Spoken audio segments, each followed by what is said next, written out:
लेकिन उत्तराखंड में एक समय काफी बवाल हुआ था। जितने भी अवैध अतिक्रमण वहां से हटाए जा रहे थे, जितनी मज़ारें तोड़ी जा रही थी, कई मंदिर भी जो अतिक्रमित करके बनाए गए थे ना, उनको भी तोड़ा गया था। तब कहां थे सईद मसूद साहब? तब कहां थे? मेरा कानून आपका कानून कहां था उस वक्त? कानून तो उस वक्त सबके लिए एक समान था ना। और कोर्ट क्या कहता है? अतिक्रमण करो। कोर्ट कहता है अतिक्रमण हटाओ। जहां सार्वजनिक जगहों पर अतिक्रमण है, इसको लेकर के कहीं कोर्ट ने कहा हमारी तरफ से रोक नहीं है। हमने नहीं सुना जी। वो क्यों सुनेगा? मैं हर्षवर्धन सर आपके पास आ रहा हूं। जिस घटना का जिक्र हम कर रहे हैं मीरा भाईंदर सर, आपको याद होगा रामलला की प्राण प्रतिष्ठा के दौरान भी यहां एक शोभा यात्रा निकाली जा रही थी। उस दौरान भी इसी इलाके में ऐसे ही बवाल हुआ था, गाड़ियों में जमकर तोड़फोड़ की गई थी। क्या दिक्कत है साहब इनको हिंदू त्योहारों से?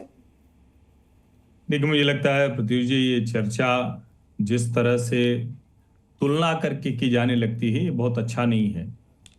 कोई भी एक मुस्लिम त्योहार हो, पर्व हो, उस पर कोई उदाहरण बता दें। मैं देखता हूं कि अक्सर मौलाना लोग बैठते हैं या कोई ऐसा समाजवादी पार्टी कांग्रेस का नेता बैठता है, या जो एक कहें कि फ्रॉड सेकुलर खांचे में जो राजनीति करने वाले लोग हैं, तो तुरंत तुलना करने लगते हैं।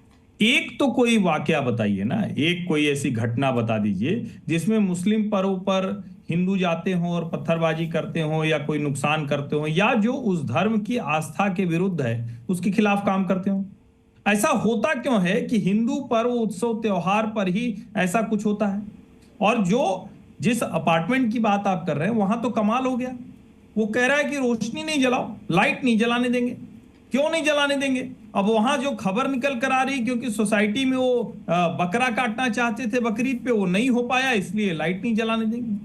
अब दोनों की तुलना क्या हो सकती है? क्या दोनों की तुलना किसी भी स्थिति में हो सकती है क्या? और किसी को भी जिसको रोशनी से दिक्कत हो, जिसको प्रकाश से दिक्कत हो, जिसको दुनिया भर में इस दीपावली के त्योहार को एक सौहार्द के, सद्भावना के, प्रकाश के, उम्मीद के आगे जो विश्वास बढ़ता है, उसके त्योहार के तौर पर मनाया जाता है। और जब ऐसा ये लोग करते हैं, और आप भाषा देखिए, मैं तो आश्चर्यचकित हूं। अच्छा हुआ आपने टोका।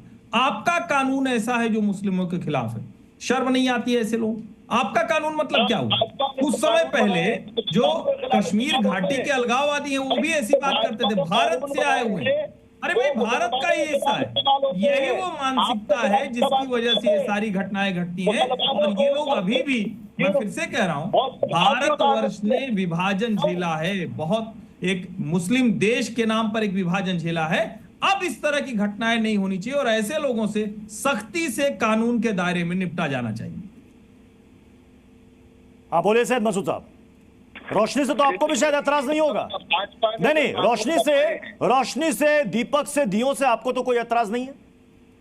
नहीं, मुझे कोई एतराज नहीं है, लेकिन जाहिर है। लेकिन नवी मुंबई में रहने वाले मुस्लिम कम्युनिटी के लोगों को एतराज है।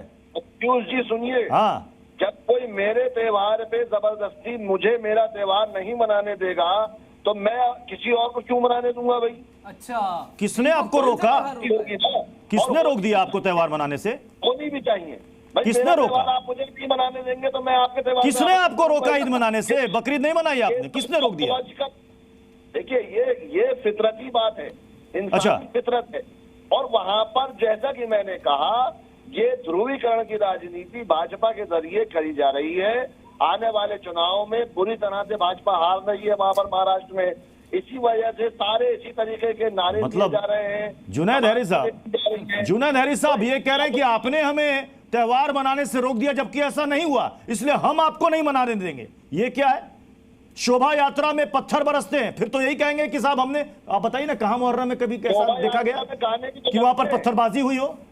शोभा यात्रा में प्रत्युष जी गाने चलते हैं। जुनैद हैरी साहब, काटे जाएंगे तो हैरी साहब से सवाल था मेरा। जुनैद साहब, ये मीरा भाईंदर वाली घटना की और नवी मुंबई, दो जगह घटना घटी है सर। मैं उन घटनाओं के बारे में ज़्यादा नहीं जानता हूँ।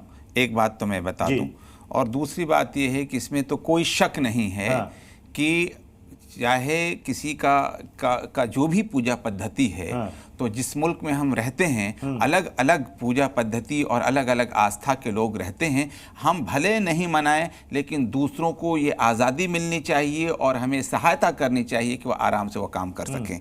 लेकिन बहुत सी गलतफहमियां यहाँ पर हैं, वो ज़रूर दूर होना चाहिए। जैसे जिहादी मानसिकता और ये और वो, मैं समझता हूँ कि बाकायदगी के साथ इस्लाम इस सिलसिले में बहुत क्लियर शिक्षा देता है, और वो ये है कि आप देखते हैं कि भारत की जब आज़ादी हुई तो वो लोग जो बहुत ज़्यादा इस्लाम के जानकार थे, उन्होंने ये कहा था कि अगर आज़ादी मिले और हिंदू और मुसलमान अलग कर दिए जाएं तो हमें ऐसी आज़ादी भी नहीं चाहिए। ये मौलाना आज़ाद का नारा था। तो मैं तो यही कहता हूँ कि आपसे मैं जानना चाह रहा हूँ कि अगर किसी इलाके में कोई भी यात्रा निकलती है, शोभा यात्रा है कि मैं बात करता हूं, आप खूब भजन कीजिए, आप खूब उसके अंदर अपने मजहबी, कोई शक की बात नहीं। सिर्फ इतना होना चाहिए कि किसी दूसरे धर्म के लोगों को बेइज्जत नहीं करना चाहिए, किसी दूसरे धर्म पर टीका टिप्पणी नहीं करना चाहिए। आपकी बात सही है, मैं इत्तेफाक रखता हूं। किसी दूसरे धर्म के बारे में किसी को भी कोई टिप्पणी करने का हक नहीं है सर, लेकिन इस बार भी गणपति विसर्जन के दौरान आपने देखा कोई घटना हुई, वहां पर किसने किसको प्रोवोक किया, ये बताइए। आपको मैं एक चीज बताना जरूरी समझता हूं। आप चले जाइए, मैं दूर की बात नहीं कर रहा हूं, हरिद्वार से आगे क्या है, सॉरी मैं बिल्कुल ऋषिकेश में अच्छी खासी मुसलमानों की तादाद है। एक मस्जिद नहीं पाई जाती है, नहीं बना सकते हैं। आपने कभी आवाज उठाते हुए सुना मुसलमानों को, परेशान होते हुए देखा?